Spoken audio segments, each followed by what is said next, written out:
Tilman Gloystein, 1816 to 1894. Although largely unknown, it is thanks to Tilman Gloystein that residents and visitors alike enjoy the broad paths and beautiful central planting of the St Kilda Botanical Gardens.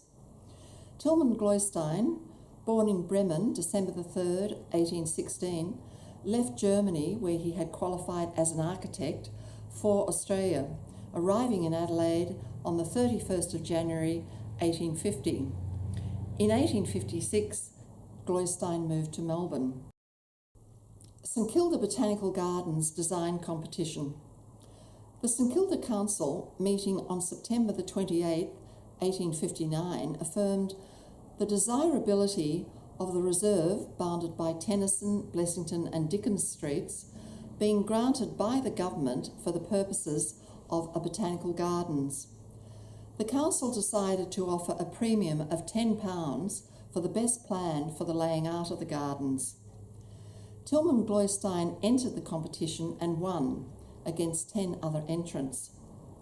Gloystein expressed his thanks to the council and then sent another letter whereby, "I agree herewith to lay out the botanical gardens, St Kilda, according to the plan prepared by me, for the sum of £20 British sterling. The Municipal Council will be so good as to provide for me the necessary tools and pegs as required and to engage a man fit to assist me in the work." With the work completed, the Herald newspaper considered that Mr Gloystein has made the most of the material to his hand and, wisely discarding merely formal geometric lines, has produced a most elaborate and tasteful design, presenting indubitable evidence of an intimate and correct acquaintance with the true principles of landscape gardening. The Argus newspaper, incorrectly referring to him as Mr Goldstein, reported, "Mr Goldstein's design, although somewhat elaborate, is not marked by the formality that so frequently characterises plans of a similar kind, and whilst avoiding the mistake of dividing the ground into small plots for plants, etc., lays out ample space both for promenade and riding or driving, interspersed by numerous shrubberies. The only approach to formality is immediately in the centre of the gardens, where he proposes to place a pavilion for a band, and which is surrounded by circular walks and beds. Mr Goldstein has adorned the place by a couple of fountains and has selected spots for the erection of hothouses, a lodge, a superintendent's residence, and other buildings, which it will probably be too costly to carry out at present. Court appearances. However, Gloystein's triumph was rather marred by his court appearances. On September the 14th, 1860, Tilman Gloystein was charged with habitual intoxication. The bench cautioned and discharged him.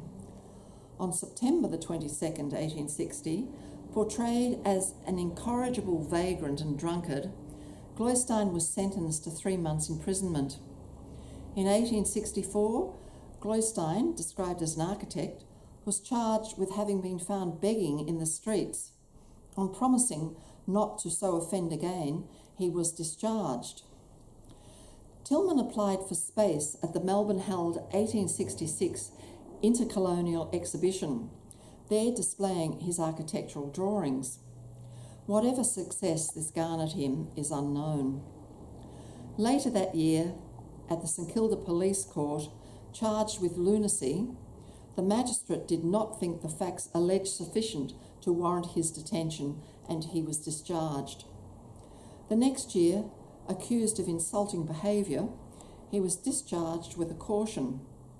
Another charge of habitual drunkenness resulted in 2 months' jail. By the 1870s, Tilman was residing at 18 Clarendon Street, Emerald Hill. In 1874, Tilman Gloystein was charged with having no lawful visible means of support. He was found sleeping on a doorstep in High Street. He had apparently no place to go to. The prisoner, who was evidently a well-educated man, said he had been working on some very superior drawings for Mr. Brown, architect, and in consequence of not being paid the balance due, he was in financial difficulties. He was very unfortunate in not being able to find employment. The bench sentenced him to a week's imprisonment without hard labour, for which they were thanked by the prisoner.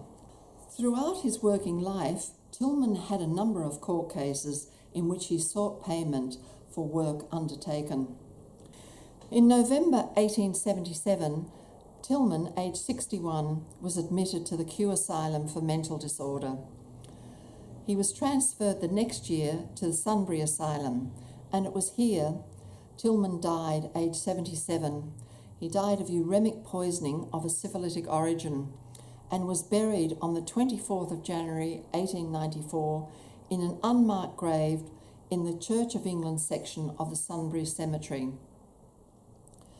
Two initiatives of the Friends of the St Kilda Botanical Gardens have deservedly rescued Tilman from obscurity. The Friends unveiled a headstone on his grave on January the 22nd, 2014, the 120th anniversary of his death. In 2015, a plaque was placed in the centre of the St Kilda Botanical Gardens. Both plaques commemorate Tilman as the designer of the gardens, and his legacy to St Kilda is still extant in the central core of the gardens, the north-south access leading to the formal central beds, the hub of the gardens.